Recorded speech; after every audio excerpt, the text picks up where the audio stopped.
I created this SLP training course so that patients and their families don't have to spend an arm and a leg and fly from all over creation to my office in Foxborough, Massachusetts to get the therapy. And instead, they can get therapy from an SLP who lives closer to their home.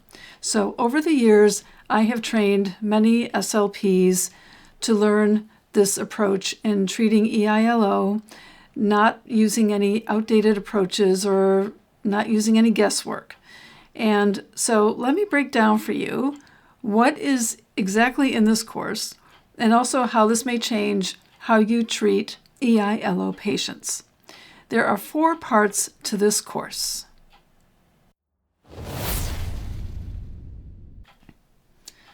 The first part of this course has to do quite a bit with respiratory physiology.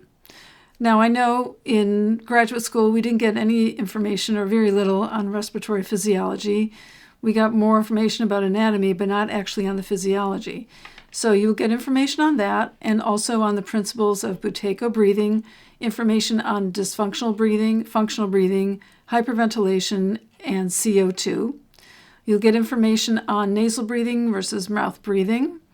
And also, I'm guessing that most of you, if you're thinking about what hyperventilation looks like, you're thinking it would be something like, pretty obvious, like, but actually hyperventilation can be what we call hidden hyperventilation, not so obvious. So you're going to learn about that and also about dysfunctional breathing that even may be happening at rest and what that may look like, and also how that affects oxygen delivery throughout the body. So I think it's really going to open your eyes as far as breathing, and you'll never be able to think about breathing the same way again once you learn more about all this information I just described. And this will give you, I really think this will give you more information than just, is my patient breathing from the mouth or the nose, or are they breathing from the chest or the diaphragm? You'll get a lot more information than that.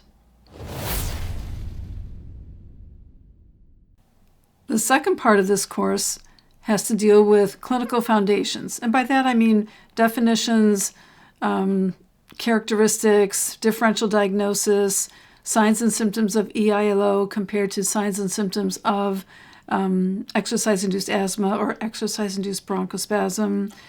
I'm going to also talk about the comparison of the different treatment approaches that are out there and different patient symptom questionnaires that are out there that I use, and some you may be familiar with, some you may not be familiar with. And also, talk about capnometry, which is equipment that we use to measure hyperventilation, and we also look at breathing behavior with that, and we look at it in real time. So that gives a lot of information, especially when you think someone may be perfectly fine sitting in their chair in your office, and you're thinking, they can't possibly be hyperventilating, and you put them on the capnometer, and you go, oh my God, they're hyperventilating, and what that means for oxygen delivery throughout the body. So you'll get information on that as well.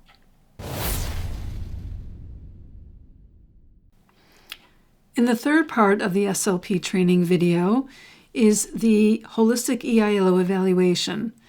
And one of the things I cover is key questions that you want to ask the patient and the parent. As we know, there are a lot of questions that you can ask at an evaluation, and there are some general questions that we always ask, but there are some key questions that I always like to ask as part of a holistic EILO evaluation.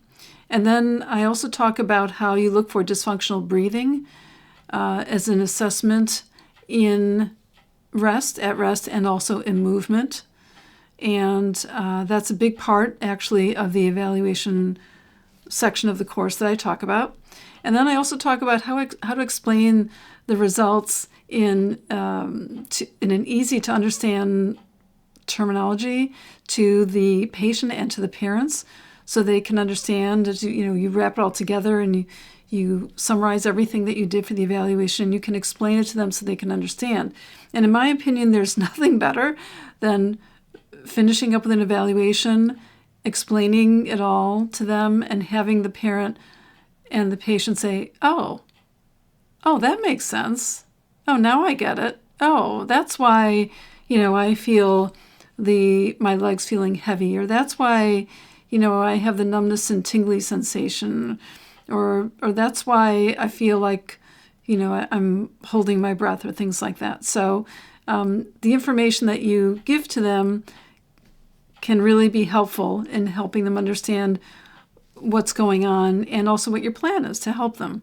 So that is in the third part of the course.